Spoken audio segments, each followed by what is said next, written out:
예, 안녕하세요. 이미지 문명과 교육을 발표할 미학과의 박상우입니다. 저는 이 주제에 대해서 매체 사상가 빌렘 플루서의 사상을 중심으로 발표를 하겠습니다. 빌렘 플루서는 인류 문화는 두 번의 단절을 겪었다고 이야기합니다. 기원전 2000년 전에 문자의 발명, 19세기 중반에 사진, 즉 기술 이미지의 발명입니다.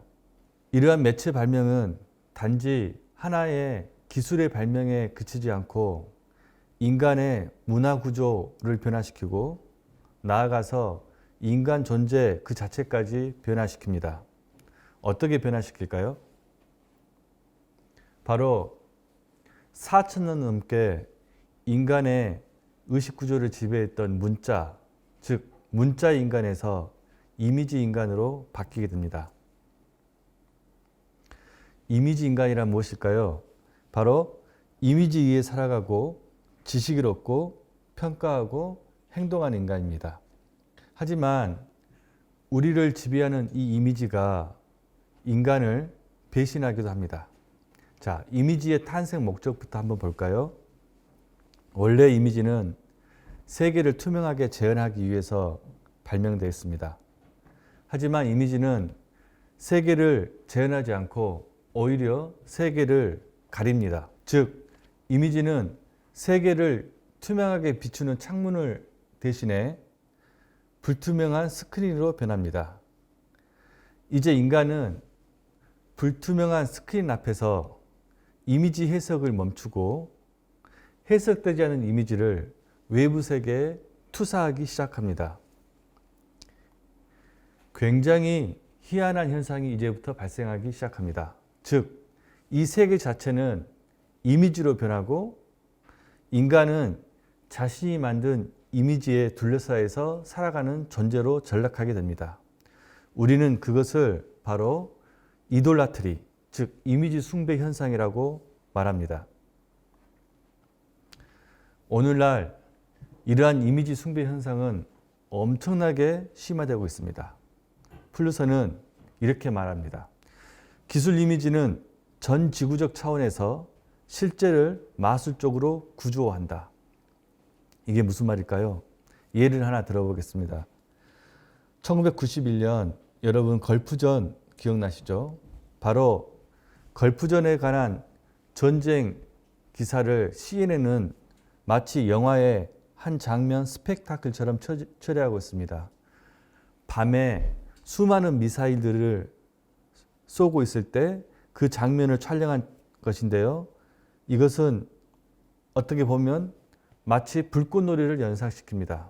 즉, 전쟁의 원인과 전쟁의 어떤 결과와 이런 것들을 감추고 전쟁의 사건을 모두 스펙타클하고 있습니다. 기술 이미지는 모든 사람을 같은 옷을 입게 만드는 마술적인 힘이 있습니다. 우리들은 각 개인이 자신이 원하는 대로 옷을 고른다고 생각하지만 큰 차원에서 보면은 이것들은 기술 이미지의 마술적인 작용입니다. 이 이미지도 마찬가지고요.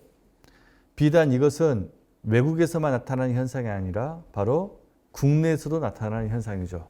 어떻게 지하철에서 5명의 똑같은 사람들이 똑같은 옷을 입고 서 있을 수 있겠습니까?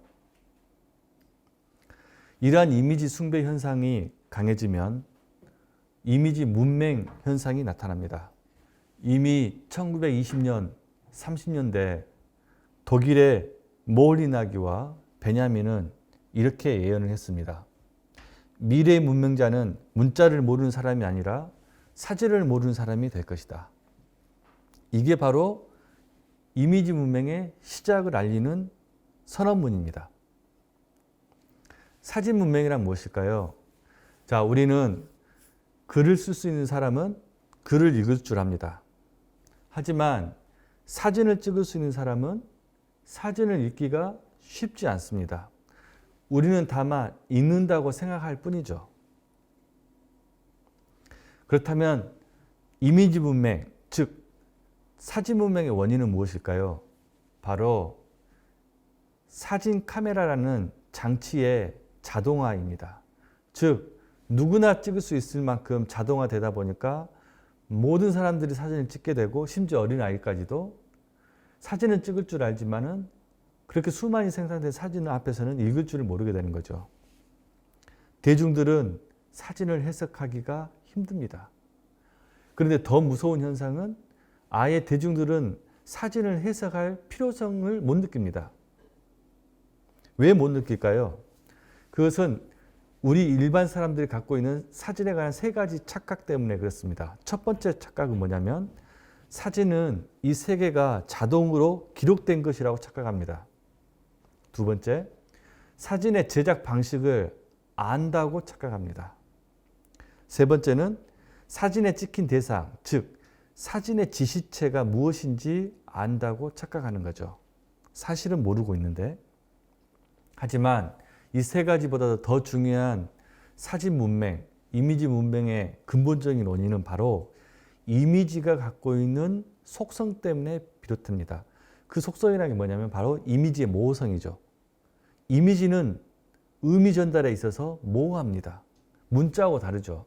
문자에서 의미 발생은 규칙에 따라서 발생합니다. 예컨대 나는 어제 맛있는 밥을 먹었다 했을 때 이것은 철저하게 문법적인 규칙에 따라서 의미가 발생하는 겁니다. 하지만 이미지는 우리 다 알고 있습니다. 규칙이 없죠. 의미 발생할 때.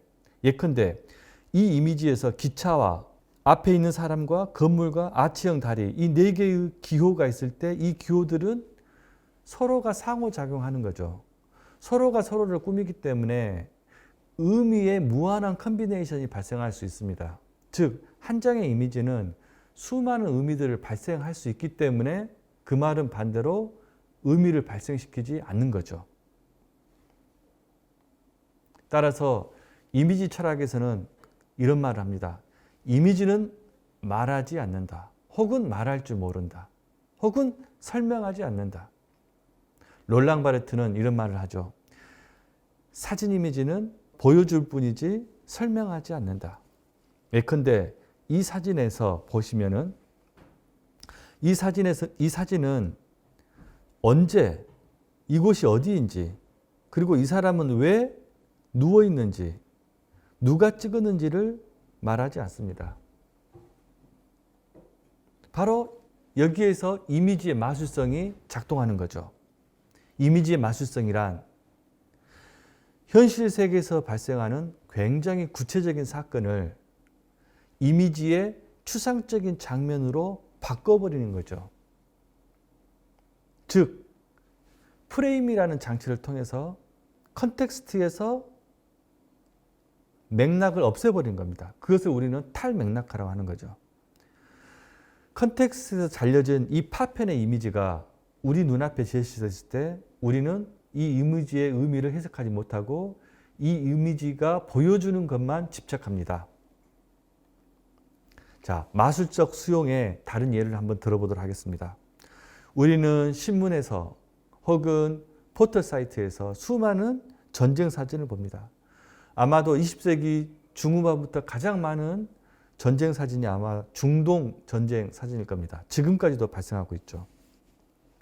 사실 이 사진을 볼 때 우리는 사진에서 전쟁의 원인과 결과를 파악할 수 없습니다. 굉장히 시각적인 어떤 장면만을 보는 거죠. 그리고 그 시각적인 장면을 통해서 우리는 이 사진을 역사적 혹은 개념적으로 혹은 논리적으로 수용한 게 아니라 마술적으로 수용합니다. 물론 우리는 다 압니다. 바로 이 사진 옆에 텍스트, 즉 기사가 있다는 걸 우리는 알고 있습니다. 기사란 무엇일까요? 기사란 바로 사건의 원인과 결과를 설명해 줄 수 있는 하나의 기호입니다.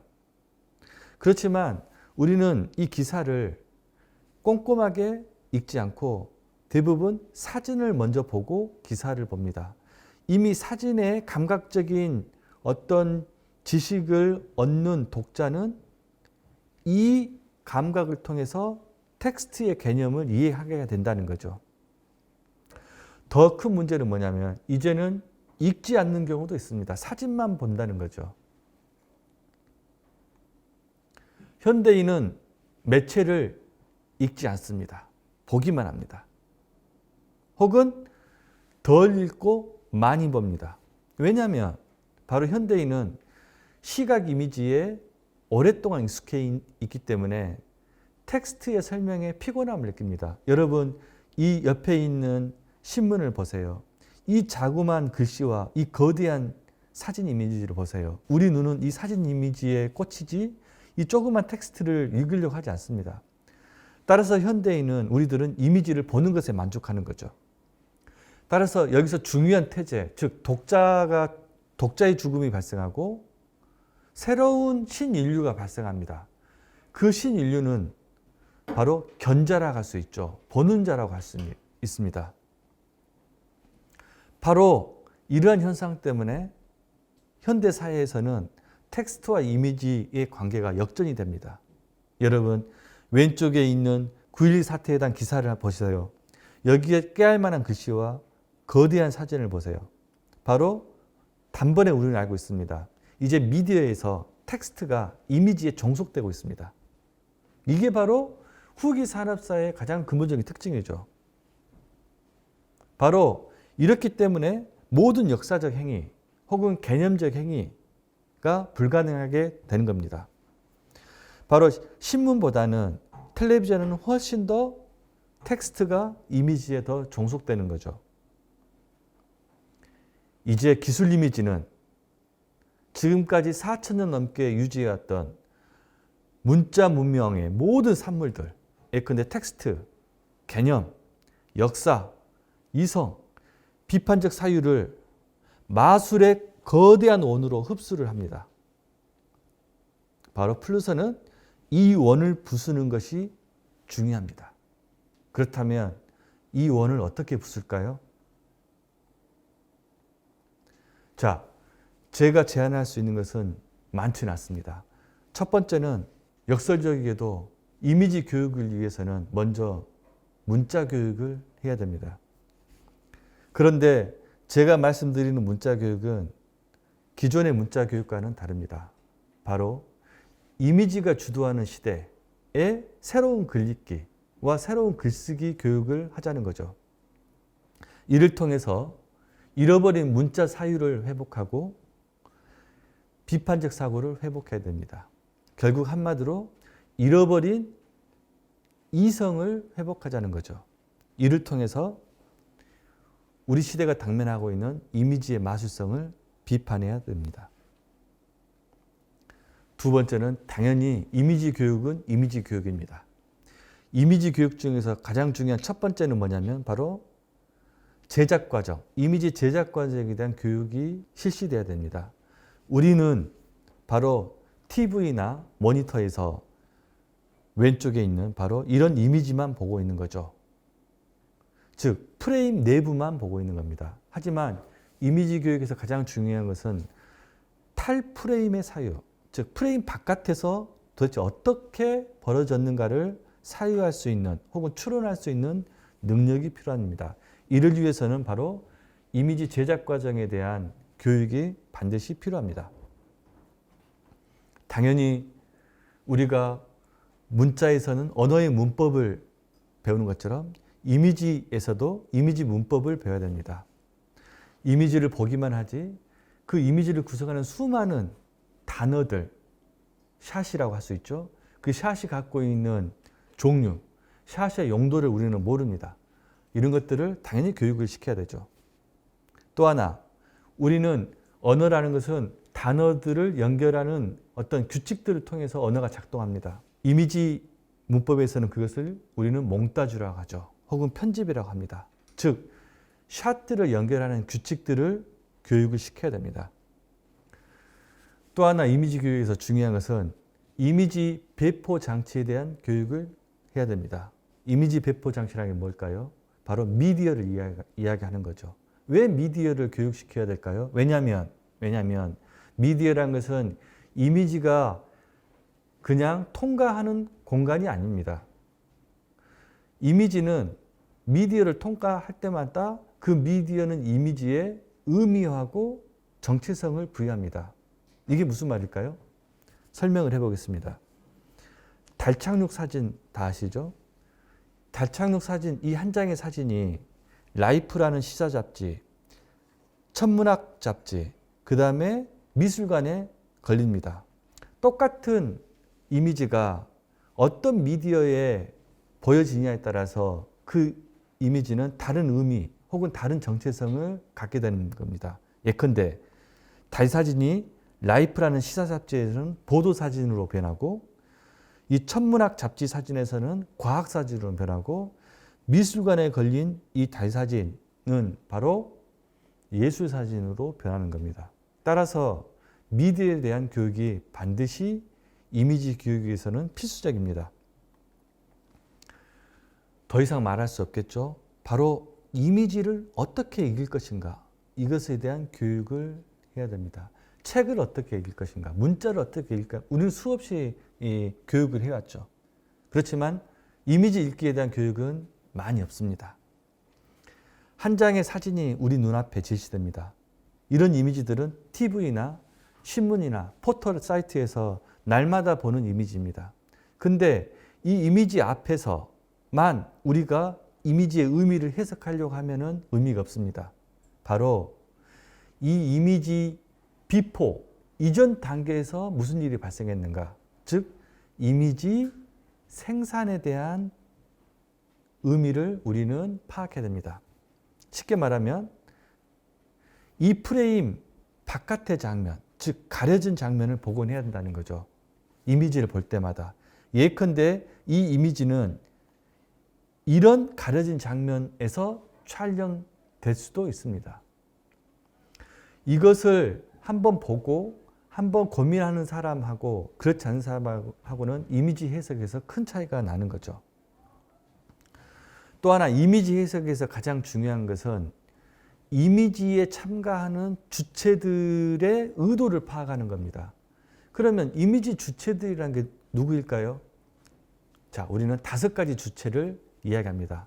첫 번째, 찍는 자, 찍히는 자, 이미지를 선택하는 자, 이미지를 배포하는 자, 그리고 이미지를 보고 있는 나.